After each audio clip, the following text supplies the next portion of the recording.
लेकिन सुरमा भोपाली आप बोले हैं, आप ही का भाषा है, सब नेता सुरमा भोपाली है, खाली लंबा लंबा फेंकते हैं। क्योंकि 16 फिल्म में सुरमा भोपाली बैठ के फेंक ही रहा था।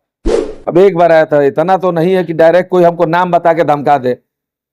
अब इतने नापांगुर तो है नहीं कि कोई मुझे डायरेक्ट फोन करके कहे कि जीवन जा तो बैठ जाओ, फलाना बोल रहा हूँ। कहावत वो कहते ना, जहाँ गाछ वृक्ष हो जाए प्रधान, बढ़िया नेतृत्वकर्ता कोई आता नहीं है, जनता की मजबूरी है, उसी में से न चुनेगा।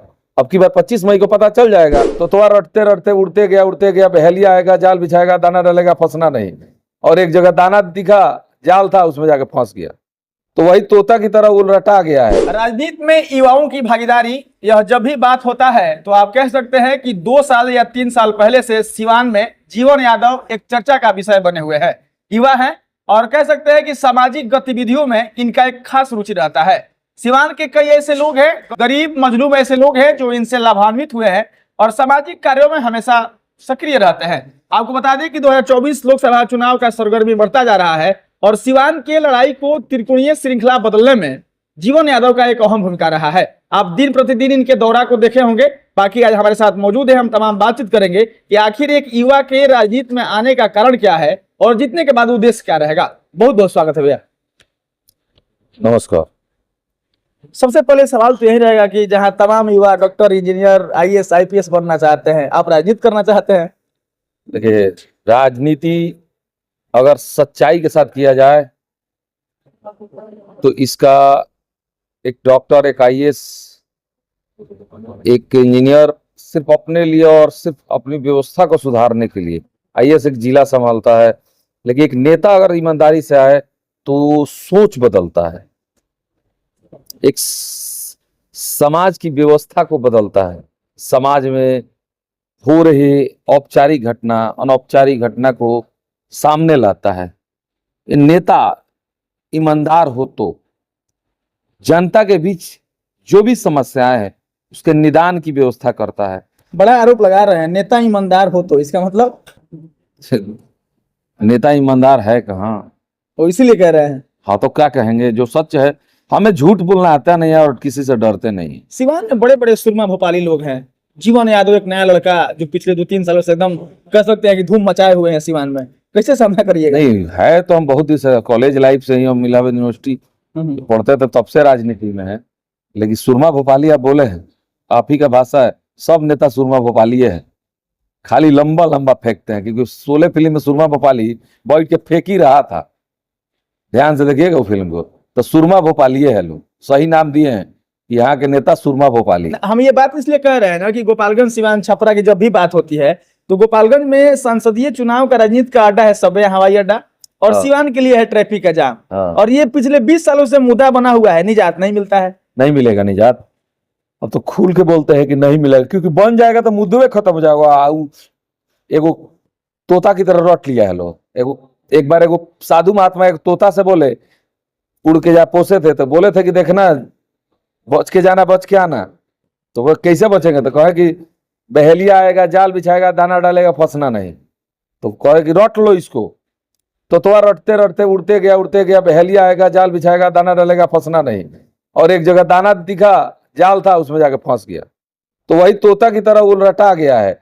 सिवान में हम आएंगे तो हम सिसवन ढाला बनवाएंगे, सिवान में जब हम आएंगे सिसवन ढाला बनवाएंगे। इसके बाद कोई मुद्दा जानकारी होगी तब ना आगे कोई कहेगा, है कि नहीं? सही बात। कुछ मुद्दा बताने के लिए जानकारी होना। यहाँ तो प्रत्याशी लोग बोलता है हम जीत जाएंगे तो बताएंगे कि हम क्या करेंगे।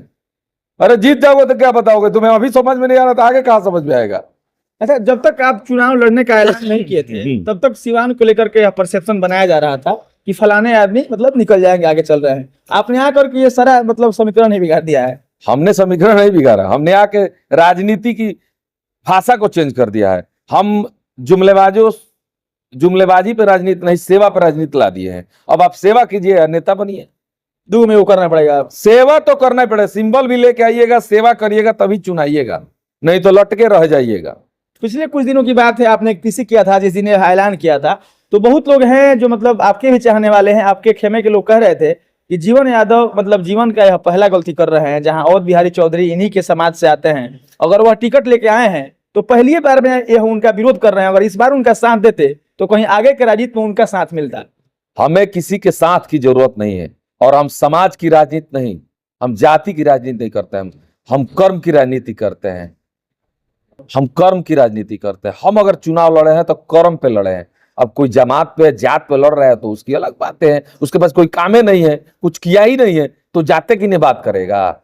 और एक जाति के वोट से अगर कोई एमपी विधायक हो जाता तो क्या बात है।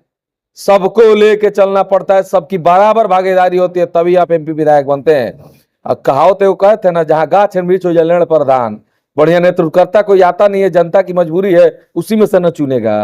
अब की बार 25 मई को पता चल जाएगा। अच्छा, आपको मतलब ऐसा नहीं लगता है कि सिवान में जितने लोग चुनाव लड़ रहे हैं वे लोग अब तक कोई काम नहीं किए हैं, समस्याएं वैसे ही कि वैसे ही, वादे वैसे होते रहे हैं? तो जनता को मालूम है ना, वही ना बात बोले हैं कि जनता क्या करे, वो भी जुमलेबाजी है, वो भी जुमलेबाजी कर ही रहा है, उसी में से न चुनना है, उसी में से न चुनना है। कोई बाहर से तो आके यहाँ चुनाएगा नहीं। फोन करे कोई मतलब धमकाता नहीं है कि बढ़ जाओ, हमारे में आके मिल जाओ? अब एक बार आया था, इतना तो नहीं है कि डायरेक्ट कोई हमको नाम बता के धमका दे। अब इतने नापांगुर तो है नहीं कि कोई मुझे डायरेक्ट फोन करके कहे कि जीवन जा तो बैठ जाओ, फलाना बोल रहा हूँ। अब ऐसे फोन लगा के कोई भी धमका दिया, वो अलग बात है।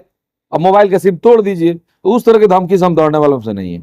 अच्छा, माने बहुत लोग ऐसे जो चुनाव लड़ते हैं जो किसी पार्टी सिंबल से नहीं होते हैं, अंततः चुनाव के माने नॉमिनेशन तक उठा लेते हैं या फिर कंप्रोमाइज हो जाते हैं, ऐसा स्थिति आपके साथ नहीं ना होगा? नहीं, ऐसा नहीं होगा। हम जनता के बीच के हैं, जनता के बेटा है, जनता का काम करते हैं। चुनाव हम इसलिए लड़ रहे हैं कि हम अपनी बातों को पहुंचा सके जनता के बीच, कि क्या होना चाहिए सिवान में, क्या नहीं है। सिवान विश्वविद्यालय नहीं है, स्टेडियम नहीं है, एक बना के लोग विकास पुरुष बन जाते हैं। हम तो 13 सपना लेके बैठे हुए हैं। हम इस पे आने ही वाले थे। अगर आप चुनाव जीत जाते हैं तो प्राथमिकता क्या होगी सिवान के लिए? विश्वविद्यालय होना जरूरी है, क्योंकि हम एक बात कहीं सुने थे कि जहां विश्वविद्यालय होता है, कॉलेज होता है, वहां के भैंस चलाने वाला, गाय चराने में भी एमए कर लेते हैं। क्या है भाई, बगल में इस कॉलेज में चलो भाई, ना कुछ तो डिग्री तो मिलिए जी, पढ़े हम। अरे कॉलेज में घरे खाना बने नहीं, खाना बनल खोई नहीं, भैंस गाय खोल देनी, चल गई नहीं कॉलेज में, आराम से 4 घंटा कॉलेज कोई नहीं, फिर आके अपन घर के काम कर लग नहीं, दोनों काम हो जाता है, कमा भी लेते हैं, पढ़ भी लेते हैं। तो जरूरी है सिवान के लिए विश्वविद्यालय जरूरी है, क्योंकि सबको शिक्षा मिलना चाहिए और उच्च शिक्षा मिलना चाहिए। अब मेरा तो स्लोगन है कि हर घर में वो शिक्षा, यही है जीवन यादव की इच्छा। कॉलेज होगा तो हर बच्चा ग्रेजुएट होगा, जो पैसे वाले हैं वो, जो सक्षम है वो, जो असक्षम है वो, सब के सब ग्रेजुएट, मास्टर डिग्री ले लेंगे, ग्रेजुएट हो जाएंगे, बीबीए कर लेंगे, बीसीए कर लेंगे, बहुत सारे कोर्स आ जाएंगे कॉलेज में, एलएलबी कर लेंगे। चलिए, अंत में हम मतलब कुछ नेताओं का नाम रखना चाहते हैं। आप जीवन यादव, उनके बारे में एक ही लाइन बताएंगे कि मतलब आपके नजर में वो लोग क्या हैं? और इस कड़ी में पहला नाम है नरेंद्र मोदी। देश के बहुत बड़े पार्टी के बहुत बड़े नेता हैं और देश को मजबूत किए हैं। दूसरा नाम तेजस्वी यादव।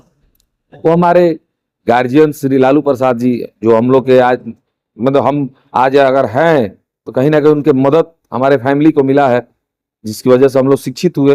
तो हमारे गार्जियन है। चिराग पासवान, वो हमारे भाई की तरह है। सम्राट चौधरी, वो भी हमारे भाई की तरह है। मुकेश सहनी, वो भी हमारे भाई की तरह है।